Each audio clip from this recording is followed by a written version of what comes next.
Hey, we're back. It's round two, and it's definitely recording for me this time. That's always great. We got Matt here, and we watched TakeOver Stand and Deliver.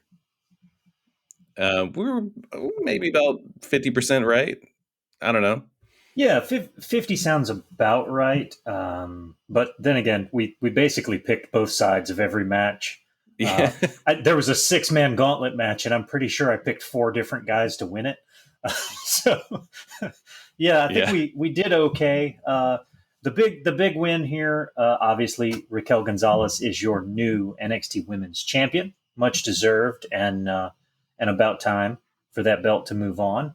Uh, I'm going to throw it out there to you because I've spent the day reading the ire of the internet wrestling community, who did not seem terribly thrilled with night 2, and I'm a little startled by that. What did you think about night 2? Obviously, night 1 was fucking epic, um, but yeah. how'd you feel about night 2? I think night one for me felt pretty good. Night two, I liked it. I don't think. I think there was a certain uh, it's going to be weird to say tightness to night one, especially because they were actually on TV. Obviously, on night two, they went probably like 30 minutes over the hour, like they or maybe even 45 minutes. It was kind of up there, um, but they didn't have the time constraints. So I think there was the benefit of that, um, and you know, I I liked it. I thought the Bronson Reed match was good. I like with Johnny Gargano. I thought I liked Karrion Kross. So I know we were talking before we recorded that the people don't aren't really on board with Karrion Kross, which um, I don't know. I think maybe he doesn't translate on TV well, or he hasn't learned to quite do that. And in that case, it's a great for him to be in NXT to do that. I do think there's a weird thing where I was at a AEW. I don't know if you were. I don't think you were at that particular show. I don't know which time when we went to All In, All Out in Chicago. He showed up to at the end of an AEW show, and there's definitely like an intangible quality to him that he's got a presence really. And I think the entrance kind of, for me, it kind of closely captured it. The match, I thought that Finn and him had good chemistry, not great chemistry. And I would like to see him with other people. There's certain wrestlers that can have chemistry with like a, a brick wall, like that they can wrestle with anyone. And there's others that can't, but they can put on damn good matches with the right people. And maybe he's the latter of those two categories. Yeah, I feel the same way. Like I was telling you, I mean, there's a handful of guys that I kind of popped off that I honestly they need to find guys that can work those shoot wrestling matches with him, and I think it'll translate well on TV. Um, working his matches in these like they script them for him where he's just like the big monster. That's not working to his strengths really. And you saw a lot of what he's really good at in that promo video, and I'm honestly, I want to see him wrestle Brock Lesnar. I think another big guy that can work. He's got all the MMA experience. Karrion Kross is a judo, probably black belt. I don't think it said. Does judo, shoot wrestling. Like they could probably put on a match that just made both of them look incredible. But I think it's more booking than him. I don't think he's doing anything wrong. So it's weird to me to see people this early on in his NXT run just shitting all over him for being so boring. I mean, if anything, Scarlett keeps what could be pretty boring pretty entertaining. And she's kind of insane. But yeah, it's weird to me to see just I mean people shit. I mean it's 2021. I don't know why I'm so shocked that people are just this amped up to shit all over everything. But It's Yeah, like I saw this interview with Seth Rollins the other day, and he was like, "You can't win with people, no matter what you do." He's like, "They hate you when you're a face. When you're a heel, they hate you for that. Like you can't win. You just kind of have to go do what you do because people are gonna be shitheads anyway." I mean, I will say in Rollins' case is he's just incredibly corny. Like when he's trying to like back the company or anything like that, and WWE does not write babyface as well. You can do it. There's ways to do it. WWE doesn't do it. NXT kind of can do it. AEW can do it. Probably Impact can do it. Like everyone, just WWE, just like as the moment you become babyface, your IQ drops like 50 points. So like, and it's just like there's no logic there. So that's part of the problem. But also, yes, there is a point there that Seth has that like people just hate everything. So it is really hard to be a legit babyface that people like for the right reasons. Yeah, Um, without and not, and especially if you're trying to not be like a stone cold like tweener type deal. Like you started off as a heel, but everyone loves you because you stick it to the boss. Um, yeah. But we got all of a little tangent there. What were we even talking about? Carrying Cross. Yeah. yeah. So So go yeah, ahead. I don't think I had a point there. So go ahead. Um, I was trying to get back us on the train. it's it. I can't say that there was anything not good about either night of Takeover. I thought the match breakup, night one, night two, it seemed a little weird to me. I think maybe that had something to do with it. I know they didn't want to cram all three women's matches onto the first night and then not have any women on night two, but that tag match felt kind of out of place because it didn't really have a whole lot of stakes to it. So maybe that's what it was. Maybe that's why people weren't as thrilled with night two. Um, Maybe you swap that women's tag match with Pete Dunne Kushida, and it moves Yeah. a pretty boss opening match to night two. Not that I mean I really enjoyed Devlin and Santos Escobar. Um, they took some gnarly bumps, and I really thought that match was going to end like 4 minutes Yeah. in when he bashed his head on the announce desk, and probably should have because he looked a little wobbly for a while there.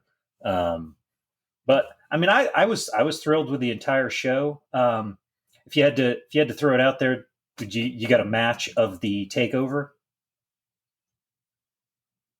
The match of the takeover. You know, I really enjoyed the women's championship match.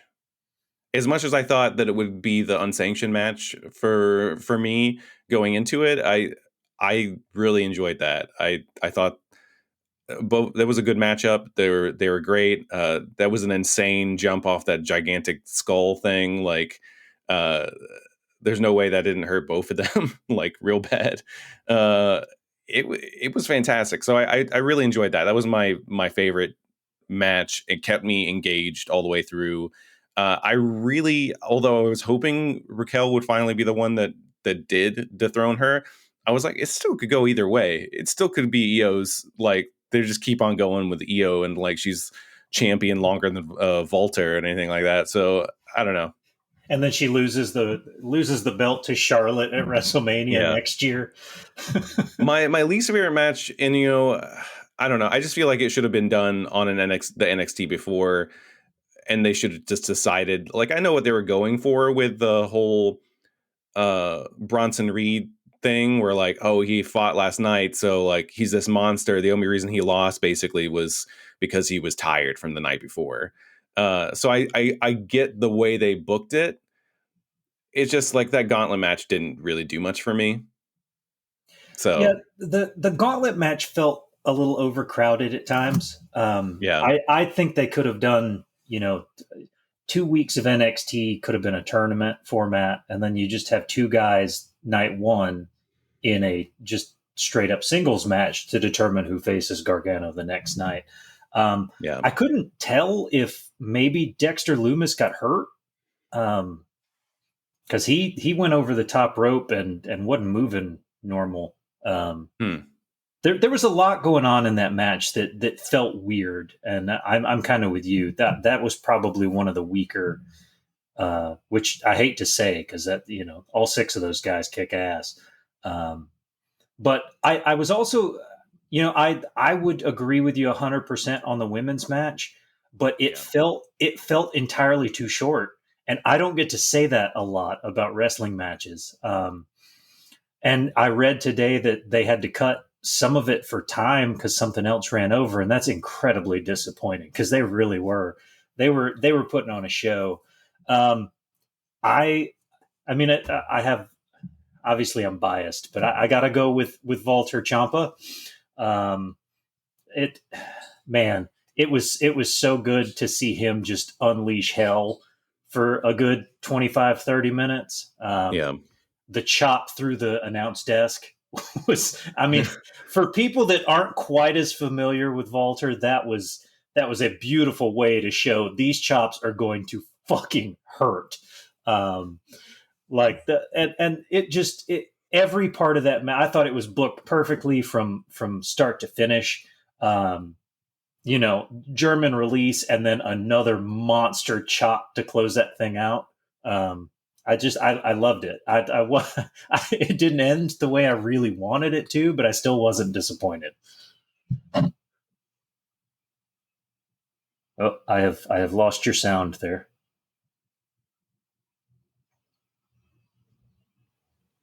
There is because I accidentally hit the mute button. That's really easy to press on this microphone. I'm putting this in the chat for you, but also share this on the post. Um, oh man, it's not actually going to really send you. I'm gonna text this to you because we got that. But there's a one incredible photo of a Walter Chop that is just you see his fist just like in the guy's chest. It is completely nuts. Um, and I'll put that in the post because there's nothing like Walter's chops, or I mean, technically maybe this is not a chop because it's like a more like the fist thing that Sheamus does Yeah, type just things. The on someone else. Yeah, Yeah. one of the most incredible photos I've seen in wrestling. But I'll definitely share that in the post. But yeah, it was pretty great. And I actually was thinking, I think in our prediction post, we were talking about how great it would be if Ciampa did win and went to the UK brand to kind of like, again, treat it more like territories and stuff like that. I still think we could do that. I think we could do that um, with him going there, perhaps asking for a rematch, you know? I honestly, at the end of that match when Imperium came out and they were standing at the top of the ramp, I got a feeling that you know Walter was going to walk back down and shake his hand or something. Mm, And I still feel like the door is open for that, for just as a because he's a guy that respects the game. That's part of his character. yeah. I could actually see Champa and Thatcher potentially being part of Imperium. I Ciampa and Thatcher being part of. I mean, Thatcher was the number two guy in Ring Conf, which is basically Imperium, back on the independent circuit. So it makes sense. I wonder if they did that, we were like they've got a kind of a clean look. And they were Yeah, like, Champa, you gotta cut that beard. And he was like, no. And that's that's the whole thing. Like he turns down the offer just because they want him to cut his beard. yeah. Um, I yeah, I think a lot of the other matches were good. I just only thing I just didn't like. And not that it was bad. I just didn't think it needed to spend time on a takeover, especially on honestly on night one that was on USA Network, and uh, they did end up with a win in ratings. Uh, by like 100,000, so it was good. It was good for that. But I feel like they could have used that time to maybe put one of those other awesome matches on USA for the people that are maybe not getting Peacock or whatever reason. Like, hey, kind of watch this match. Like, this is another reason why you need to watch us on Tuesdays. when we move. Yeah. But they didn't do that, so that's the deal. I mean, So as non-violent, that's a weird thing to say. As non-violent as the unsanctioned match ended up being, I would have closed out the televised version with it. yeah. I mean, it had the best story going in, so I realized you want that to like close out your whole takeover. But I mean, Adam Cole is a draw, like he just is. So you have him headline the USA spot. Then when a match needs to get cut short, they trim a lot of the fat that was in that unsanctioned match. That is what a lot of people are complaining about on that one. That it just, I mean, I think that the timestamp on it, because I had to fast forward to it this morning, I think it was 49 minutes that was left in the show when that match started. These guys have been built for weeks that they want to kill each other. That match shouldn't run 10, 15 minutes. They should be like literally out there trying to kill each other, not trying to lock in knee bars like 2 minutes in. So I do I hear what you're saying, but like that Ciampa Gargano unsanctioned match, because that's the other unsanctioned match they were talking about, Yeah. right? Like they said there's two unsanctioned match. That was long too, but I really do feel like Ciampa specifically, especially in pulling the ring back and stuff like that. I think also the benefit of the crowd there really helped. And yes, they do have somewhat of a crowd now at the Capitol Wrestling Center, but it's like witness protection or whatever that they've got going on. It's not really visible, and they're not really, I don't know, and because they mix in that fake crowd noise, I think my overall problem with this takeover that I think it could have been really good is if there were some quiet moments. The just constant drone of the crowd noise, I think in this case did hurt it. If we had more organic crowd noise, if we actually had that moment, especially in this match, this unsanctioned match, where it got quiet, where they were like, oh shit, what's gonna happen? I think that would have made it way more effective, psychologically, way more effective to actually hear like, oh shit, what are they doing now? Like, and you got that from the Britt Baker Thunder Rosa match, because you actually did have a crowd close by their wrestlers, and then you had further back crowd, but you had the close crowd, the wrestlers, that really I think helped sell it without an artificial layer there. I think, and you don't necessarily need the ringers like the wrestlers there, but like the Capitol Wrestling Center, I think they could have, like, it would have been weird to transition into that, like be like, okay, we're turning off the crowd noise now. But I think if they kind of did that, it'd been great. I think overall it was NXT is, I know they talk about the NXT loud theme, but it was so loud all the way through. It was like the Mummy 2. Like there was not a moment of breathing. And I don't know why I'm referencing the Mummy 2, but the sound mix of that, it's just go, go, go the whole time. It's just all one level. It's all loud the whole time. And if that was the problem with NXT, it didn't have that natural like ebb and flow that you would have gotten from that takeover that in New Orleans, with that actual natural crowd flow of noise and stuff like that. And it does a huge thing. Like I can't watch Impact, as much as I know there's some good matches on there, especially with Omega on there as of late. But I tried watching like a couple episodes, and it's just with no crowd at all. It's too difficult. So yeah, I can completely see that. They didn't have any of those moments. I mean, and hell, that it's a weird thing that I'm going to reference Brock Lesnar again. But you, and it's one of the clips they use so often where the Undertaker sat up and like Brock Lesnar laughed in his face in that one match. But you didn't have any of those like moments where these guys are both just winded as shit and they both realize it. Like they, I think there was a point in Ciampa Gargano where like they were in opposite corners staring at each other, and they were just exhausted, and you could tell. And those quiet, you're right, those quiet moments change so much. But when you can tell that it's piped in the "this is awesome" chants, because the crowd just is not moving at all. So you know it's not them. I think the other thing too, unsanctioned match. If you're gonna have it in the Capitol Wrestling Center, the way it's set up with the small crowd, keep it to that. I think in addition to cutting out all the fake noise, I would have killed the monitors. I know they Yeah. don't want to do that because people, oh, we're on the screen on the TV. Kill the monitors, kill the stage lights, kill everything. I want this thing to feel like a dirty fucking underground street fight. Like Raw Underground. yeah, it would have sold so much more of what they were doing if they didn't have all the pageantry of a normal takeover match going on. Like the only difference in this match, other than like no DQ rules, was that the ref had on a black fucking shirt. Like that was it. I was confused about who it was. It's like, this guy looks familiar, but I was like, who is he? And then I realized, like, it took me way too long to realize, oh, that's the ref. That's why he looks familiar. Yeah, it was unsanctioned, so he couldn't have on an official's shirt. So we'll just give him a black polo.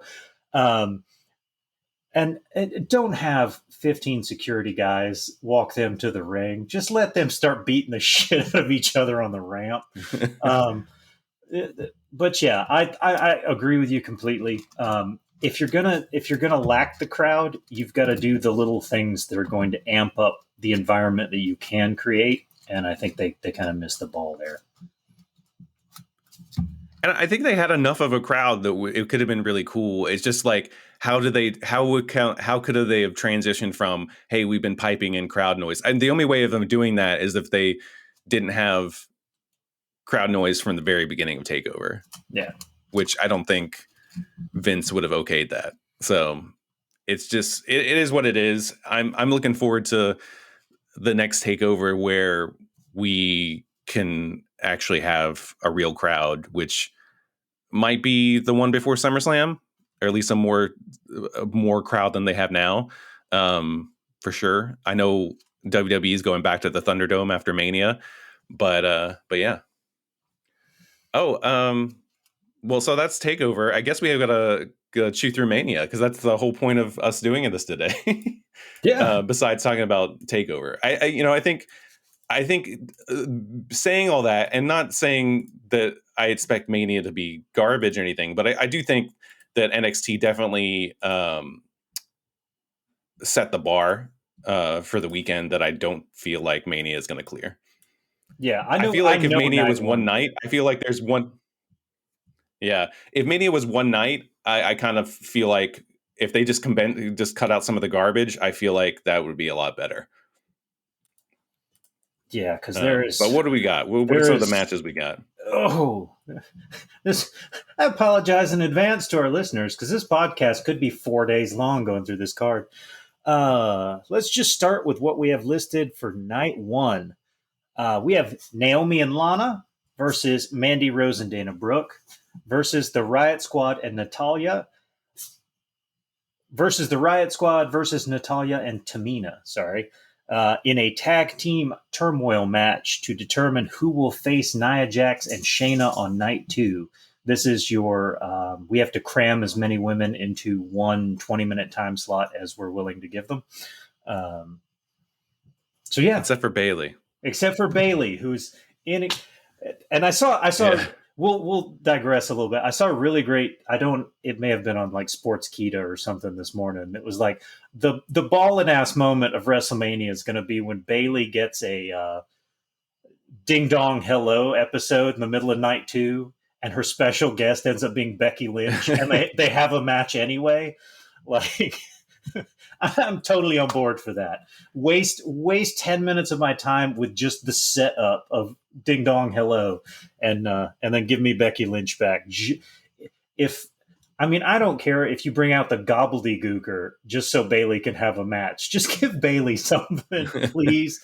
All right, tag team turmoil for the women. What you got? Riot Squad. I just like, I always like Ruby Riot, so sure. Natalya, I don't have anything more than that. Natalya and Tamina are getting entirely too much play on WWE's social media. So I'm going to go with the two of them and just assume that they're going to win those tag team titles. We will move on. and I've got to do it. I feel obligated now. We have Braun versus Shane McMahon in a steel cage match because apparently insulting people's intelligence is acceptable in WWE in 2021. So yeah, we're putting Shane McMahon in another steel cage at WrestleMania. What you think? Braun, Shane jumps off something stupid. Like that's the that's the thing. Like he's gonna see EO's jumping off the skull and find something even higher to jump off of. That's what's gonna happen. I can see him going coast to coast off the top of the cage, landing it, and then getting a one count. Like I honestly, I think that's how this will end. He'll get a one count coast to coast off the top of the cage, running power slam. This match ends. Let's see. Because Braun's gonna win, or Nicholas is gonna come in at the last minute and distract Braun, and Shane's gonna get the win. That's the only other option. So moving on. Well, speaking of the Raw Tag Team Championship, we have the New Day taking on AJ Styles and his giant friend Omos in his WWE debut at WrestleMania. I mean, I'm assuming this is gonna go south for AJ like quickly in the first like 5 minutes of the match. They're gonna disagree, and then Omos will no longer be employed by AJ, and AJ will then also lose the match.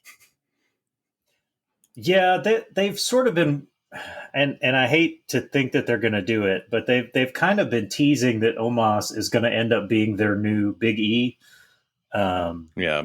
So that's probably where without any going. Charisma. Yeah, he's going to try to just put him in something colorful and have him stand there. I'm fine. Probably going to be match of the night for night one. We have Cesaro versus Seth Rollins. I want to see Cesaro get the win here because I feel like he could use it more than Seth can. Yeah, I don't think it's any harm Seth losing this match, and let's do a showcase of Cesaro. It's what the fans want. Like, let's just give it to him. Yeah, it's what I want. I'm gonna go ahead and assume this has Vince booking, which means Seth Rollins will win.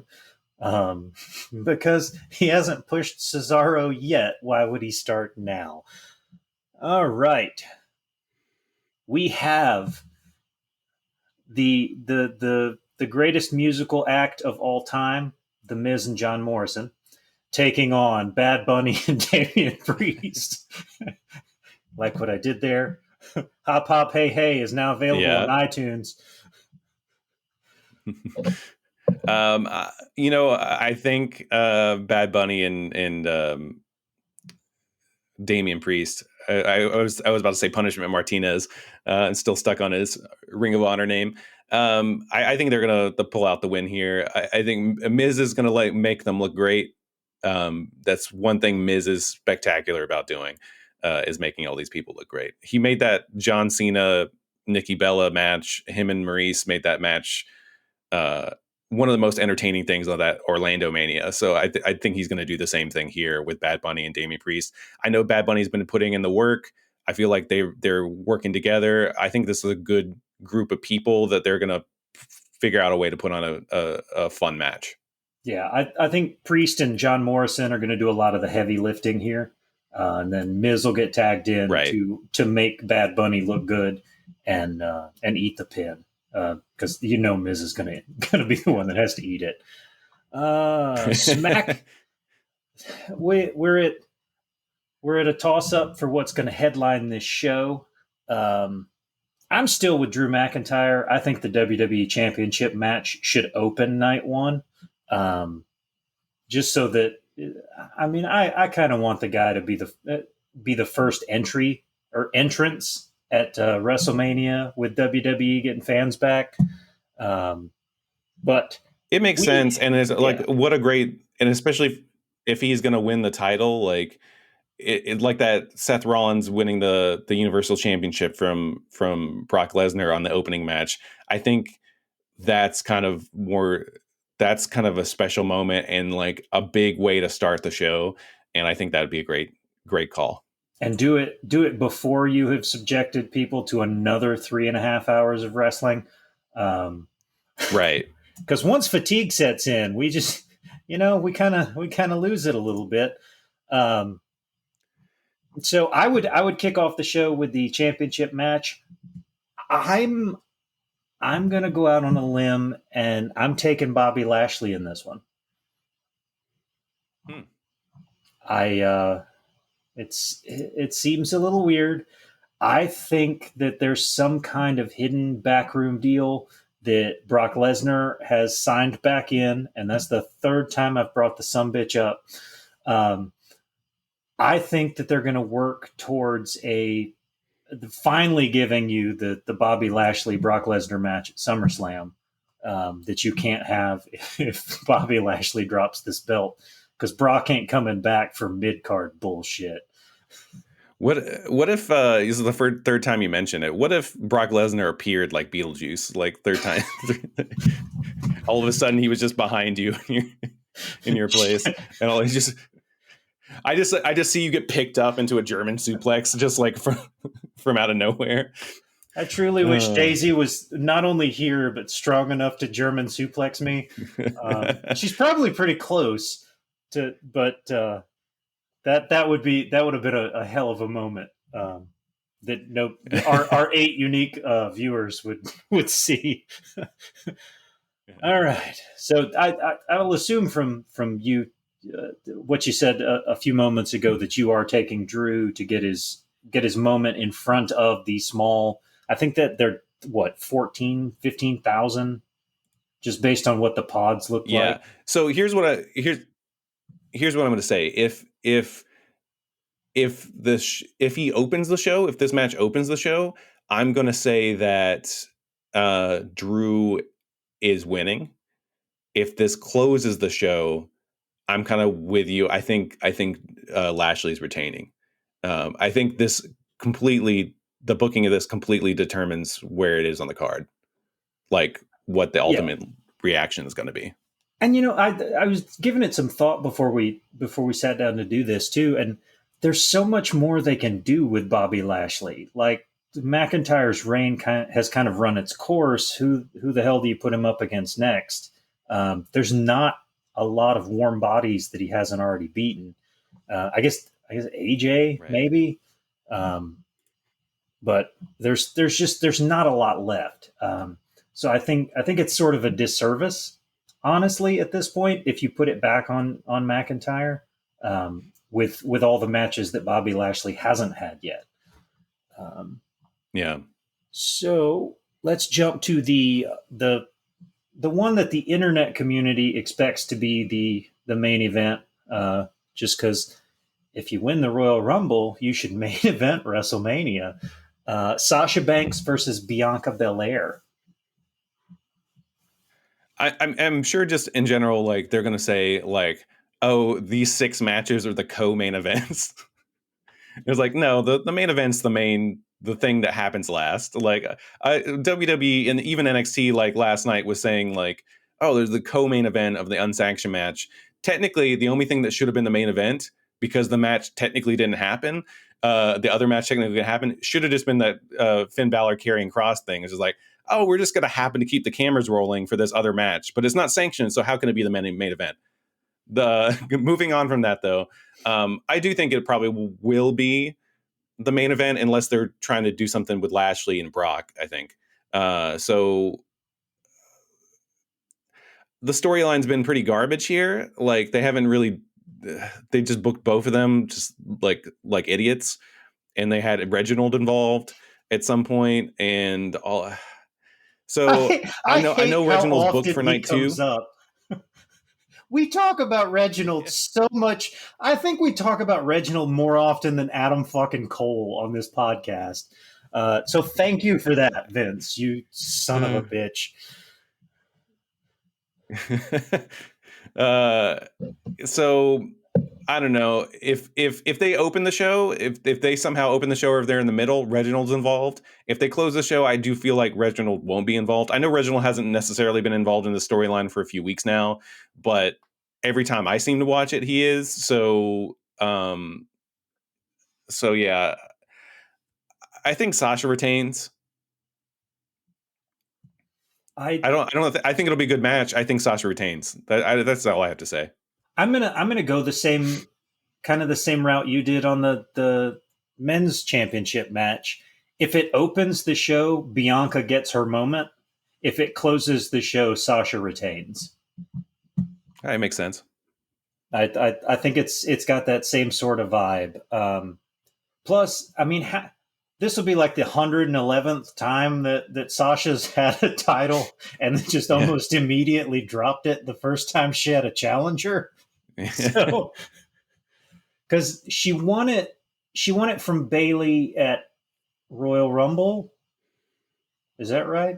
I think it was before that because I don't remember that at Royal Rumble. But everything's a blur since January, so I don't know. Like she won it from Bayley, and then I think since then she's just been in like tag matches at pay-per-views. I don't think she's actually defended it yet. So this would be literally her losing in her first title defense again, like she did the other 87 times to Charlotte. So, well, at least she's kept it for a while.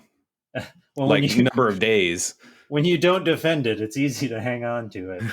All right, let's jump into night two. Night two has a lot more going on, I feel like, in terms of, just my excitement level. I could be wrong.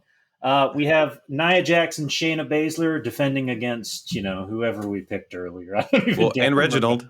And Reginald. I really wish this was like a Money in the Bank style ladder match so Reginald could pull the James Ellsworth. That would be awesome. I mean, nothing about this tag team really makes sense to me, whether it's Reginald or Shayna and Nia being friends at all, or like at least not to say they're friends, but like people that work well together. But barring all that, they're going to retain. That's what I think. I mean, I think unless, I guess I'll throw a curveball into the tag team turmoil match. Someone mysteriously gets hurt off one of those teams, and Carmella fills in. And if Carmella is opposite Nia and Shayna, I think Carmella's team gets the win there. Other than that, I'm pretty sure they're just going to leave those belts on Nia Jax for fucking ever. Carmella reemploys Reginald.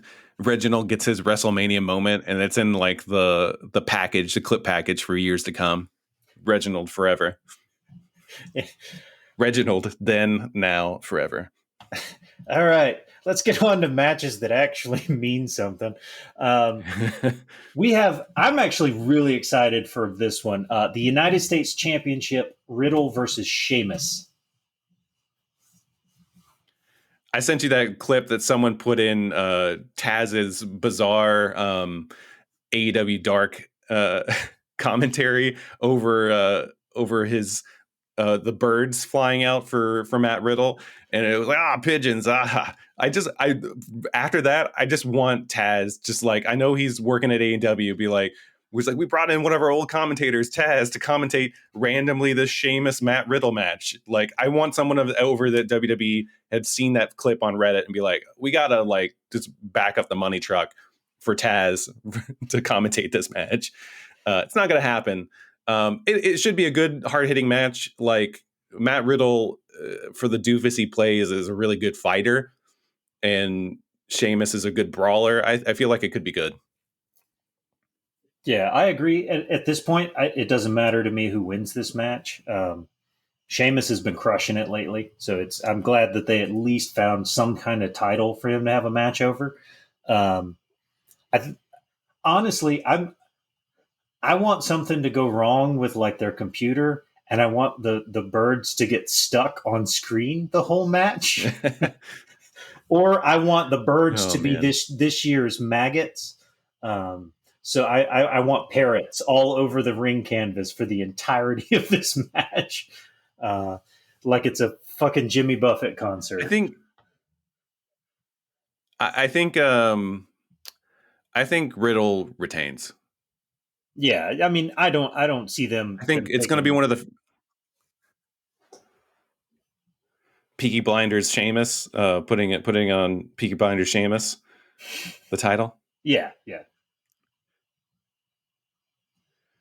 What Now do we got next? we have in its 97th installment, we have Kevin Owens versus Sami Zayn with probable special ring enforcer, because this is just something we overdo now.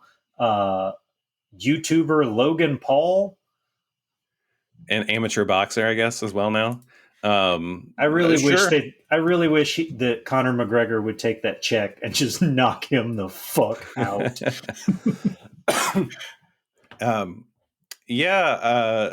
I mean, it's going to be a good match. I think. Oh, the one thing that I saw an interview this morning with Sami Zayn. I read the transcript because it was in French, so there's no way I could understand it. But he was talking about how special it was, at least for the two of them, to get a singles match that potentially that's maybe the highlight of their career, because a singles match is pretty rare at Mania, especially a non-title one. So it's even though this just kind of got thrown together as a let's give these guys something to do at Mania, they always entertain. It doesn't make so much sense, but it's going to be a great match. It's cool that they get to do a singles match. They're not part of a multi-man match or a tag match or anything like that. Like, that's cool. Now, if somehow magically Logan Paul is now Sami Zayn's tag team partner, and then Kevin Owens gets somebody as well, like some other YouTuber, like, then that'll suck. But I don't think that's going to happen at this point. I guess there's still SmackDown on tonight for things to change, but considering they probably all they recorded that like ahead of time, like they've recorded all these like Raws and SmackDowns ahead of time because they got to move the Thunderdome. Like, I don't think that's going to happen, because I feel like we would have heard about it at this point.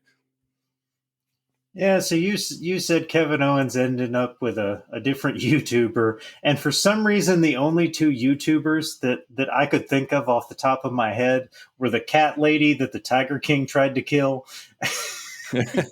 Carol Baskin. Yeah, Carol Baskin, and then that little toy unboxing kid from Ryan's World, Ryan. Screw it. Let's put Ryan in this match. I bet he could take Logan Paul. I think it's great that Sami. I agree with him that he's finally getting a singles match at WrestleMania. Kevin got the Festival of Friendship match that should have main evented, and is the reason that Chris Jericho left the company. But I think it's going to be a great match. I kind of want to see Sami get his big WrestleMania win here. I don't know what it does for either of them to win this match, but he doesn't get a lot of it doesn't really do wins. anything. Yeah, so I'm going to give it to Sami since it doesn't matter. And speaking of random gimmick matches, the Intercontinental Championship match between Big E and Apollo Crews will be in a Nigerian drum match. As one cage side commenter said, Vince McMahon watched Black Panther for the first time and wants to replicate that waterfall fight scene. so Wale is going to be a special musical guest, who is a friend of Big E, so that makes sense. But they went out of their way to mention that he's Nigerian American, and they're going to give that to Big E, and of course not to Apollo.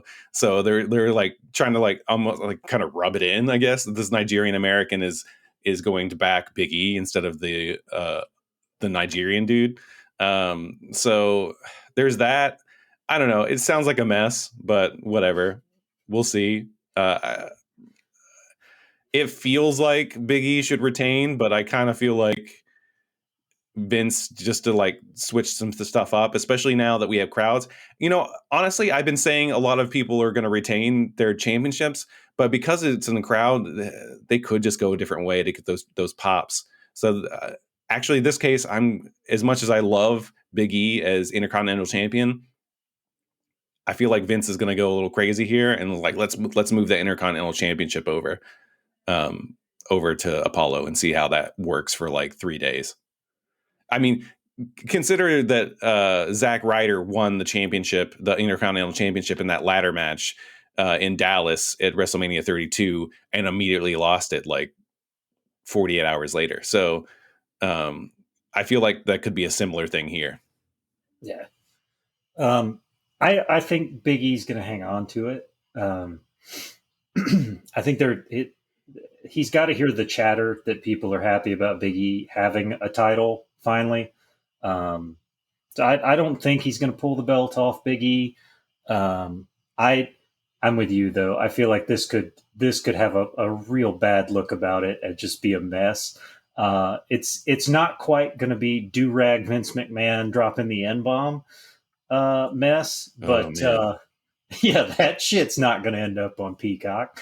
But yeah, I'll go with Big E to retain, and then hopefully move on to feuds with, I don't know, guys like Cesaro and other people that need to be pushed that haven't been, kind of like Big E. Yeah. The Fiend, the melted DiGiorno versus the Legend Killer. I guess it has no gimmick to it. Well, so the gimmick is the guys in the video department at WWE have gotten really good at this AR stuff over the last couple of years, and they want a do-over of the WrestleMania 33 match. So imagine instead of maggots projected onto the ring, we're going to see AR maggots and stuff like that everywhere, and we're going to see other weird stuff. It's going to be really confusing for the live crowd because they're going to see none of it. So I think we're going to get like a dead reaction from that match. They might just pipe in some crowd noises. I don't know what's going to happen, but I really think that last match that they had, or the Alexa Bliss one where the Fiend showed up, like it should have just been straight up, like they should have teleported into something and it should have been a cinematic match and we should have been done with it then. But now it makes less sense because there's crowds, so you can't do that. So I don't understand what's happening. Yeah, I don't know. This CBS card thing that I'm reading says that they don't really know if it'll be a normal match or a cinematic match. I honestly, I guess you can't do it with melted DiGiorno Bray Wyatt. I've really loved the John Cena Bray Wyatt cinematic masterpiece from last year. That it was just beautiful. It was like a walk through John Cena's life. They did it was splendid. I mean, I don't really know. Remember, they tried to do the what was the cinematic match that they had in the weird like abandoned rental property where Orton got pinned under a refrigerator. Yeah. I don't remember what the hell. House of Horrors match. That's what it was. I don't want them to do anything like that, but if they give Bray a little creative license, I think a cinematic match would at least keep this from being, just, I don't know. But this match made so many mistakes with this. They made so many mistakes with this whole thing, and it'd be nice if they move on. I mean, it sucks because the Fiend was so cool and so thing, and then they just started making mistake after mistake, and their corrections to it were just like had potential, and then just immediately they made more mistakes with it. So I don't know. It's kind of sucks, but it is what it is. I think he burned him alive too early. I think that they were trying to string his return out a little further, and it was starting to get boring as shit.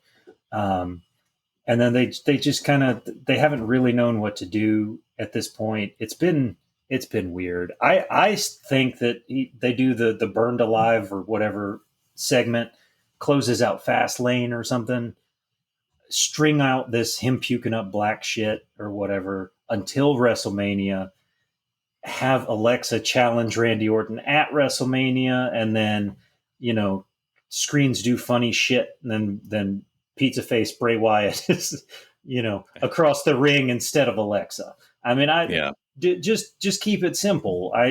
They've convoluted this to the point where, like, as bad as it sucks, because I truly do. I enjoy both of these guys. I'm bored with it, so I get the feeling that Randy Orton's probably bored with it too. And a bored Randy Orton is never one for just a show-stopping match. Yeah. So I hope the Fiend gets a win and they put him back on the right track. But at this point, like, I don't really care. Yeah. So let's move on. We have this one. This one could be a boss ass match. Asuka and Rhea Ripley. So to be honest, it's what I'm looking forward to most this entire weekend. It's going to be fantastic. I think this is the only thing. Like, I really like that Io Shirai versus Raquel Gonzalez match. This has the potential to match that or potentially top it. I think, not just because it's a tall lady versus a Japanese woman. It's, I don't know. I think both their styles, are going to work really well against each other. They're both pretty hard hitting. I think it's going to be a harder hitting match than a lot of the men's matches, and yeah, it's going to be great. Now that I've mentioned Becky Lynch, I think that this match is designed to rectify where they royally fucked up last year, having Rhea Ripley drop her NXT belt to Charlotte at WrestleMania. That was just had zero foresight behind it whatsoever. I think they rectify that and they give Rhea Ripley a championship to defend right out of the gate this time around. And I think that this match ends with a handshake and then Becky Lynch's music, because she's coming for that damn belt. And I think Rhea Ripley, Becky Lynch, and we'll just go ahead and assume it'll be SummerSlam. That's gonna be a hell of a one. But yes, this match is going to be they're gonna kill it.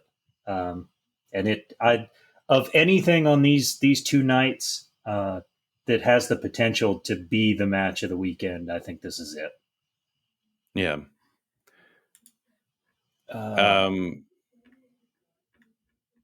Yeah, I'll just go with your prediction. I'll just copy everything there. I don't have anything more to add. I'm going to bump it back and say this match opens the show, because they're not they're not in the headline spot. So if you're going to get that big pop to get the show really going with Becky Lynch, I think this match opens the show.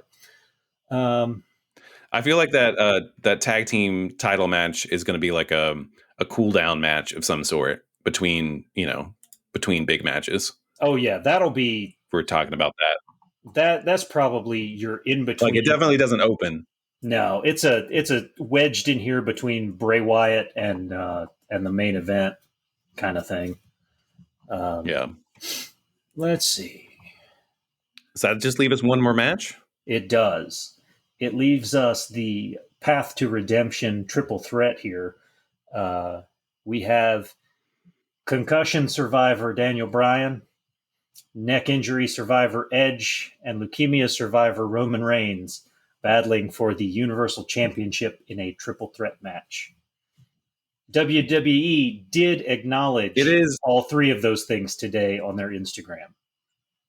Oh, yeah. So that's cool, because it is a really cool story. Yeah, I mean it's one of those things that the fact that wasn't just, I guess you can't have it both ways. And I don't want to lose head of the table, super uber Samoan badass Roman Reigns. Because if you throw out the leukemia survivor thing, you get way too much sympathy in his court. And you can't have all three of the guys going into this match with the same sympathy behind them. But it is definitely something that they should have acknowledged well before the Friday before WrestleMania started. And I'm going to assume that Edge mentioning it in that interview is what kind of forced their hand on actually bringing it up. I think they're going to have a fantastic one here. All three of these guys are just they're on a completely different level than a lot of pro wrestlers.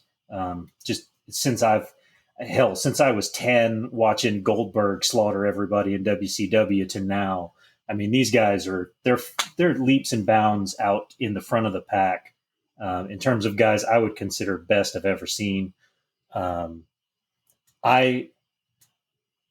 don't know how to pick. I think having three guys in here probably gives the win to Edge, because then Daniel Bryan can eat the pin, and then Paul Heyman can cut just a killer promo come the next Friday night, so Roman can get a rematch. But I think they're going to give it all. I think you're going to see a lot out of Daniel Bryan and Edge, just caution to the wind kind of shit. Because neither one of them really know if they will ever get to do this again. I mean, Daniel Bryan's somebody asked me the other day about these guys being back after they've retired. And I liken Daniel Bryan to Steve Young. I know you don't watch a lot of football, but I grew up watching the 49ers, and I loved Steve Young and Jerry Rice. And Steve Young had to retire because he had so many damn concussions. And I kind of liken Daniel Bryan in that scenario where, like, say Steve Young had gotten cleared to go one more season, don't you think he would have done it? It's sort of like Edge with the neck injury, same thing. But you really are. You're one bad bump away for Edge from tweaking that neck again and never being able to go. Daniel Bryan, just you accidentally land funny, and I mean, Jordan, you try to do the dive like Jordan Devlin did and bump your head, and it's done. Yeah. So I mean, I think you're going to see these guys. They're going to wrestle as if they will never get to wrestle again. And I think it's going to come through with or without crowd involvement. Right. So I think this is going to be, it's going to be stellar. I think Rhea Ripley and Asuka are going to one up it, but I really do think this is going to be one hell of a closing match for WrestleMania. I do feel like night 2 is going to be the stronger of the two nights for sure. Yeah. The night 1 is ridiculous in parts. And I mean, night 2 still has the promise of Reginald, so it's not like it won't be completely ridiculous, like serious, but yeah, that's definitely the night I'm looking forward to, and I think the one that's going to deliver, that's going to stand and deliver. All of that said, the one thing I want out of this show more than anything is for Elias to finally get his damn Bruce Springsteen moment. I want Elias to perform. I don't care which one of the. I would love for him to do Amazing Grace just because I think it's awesome. And yes, I listen to both EPs pretty regularly. The newer one's actually really good. There's a song on there that kind of sounds like Oasis. He does Amazing Grace to the instrumental part from House of the Rising Sun. Like it's good. It's good stuff. I want to see him get his WrestleMania Springsteen moment. He won't, but you can dream. All right. Well, I think that's our longest podcast yet in season 2, and I mean, it's got a pretty long show, so it kind of makes sense. Remember to like, review, and subscribe. Tell your friends. And by doing so, you could walk away with some of your own wrestling memorabilia that Matt will contact you about. I'm still giving away shit, folks. Yeah. So make sure you do that. We'll be back on Tuesday with a recap of WrestleMania and what we thought went well and what didn't. Enjoy watching on Peacock or on network across the globe. Oh, and we'll be back to talking about AEW next week. We did watch this last episode. It was pretty solid, but we'll talk about it more because Mania is too much. We already talked over an hour at this point. So if you we'll get a chance and haven't watched AEW, you don't have to watch anything else, but watch Chris Jericho's damn promo. It is legendary for a guy that has cut legendary promos for decades now. He just upped his own damn bar. So give that a view. TNT app. If you fast forward quickly enough, you can watch the whole promo in your 5-minute preview. And I will say too, it was hilarious. I watched the West Coast feed after TakeOver, and Chris Jericho used way too many shits, so they did a weird like overdub for the West Coast feed, where it was just like terribly dubbed, like him like stuff, like just like over it. So apparently they fixed it on the on-demand version. They actually like where they just don't even bother because it's not broadcast anymore. So but that was kind of funny because he went over the allotment because he was that fired up. So I think that was pretty cool. Anyway, yeah, definitely watch that. The main event was pretty cool. But we'll talk again next Tuesday about that as well.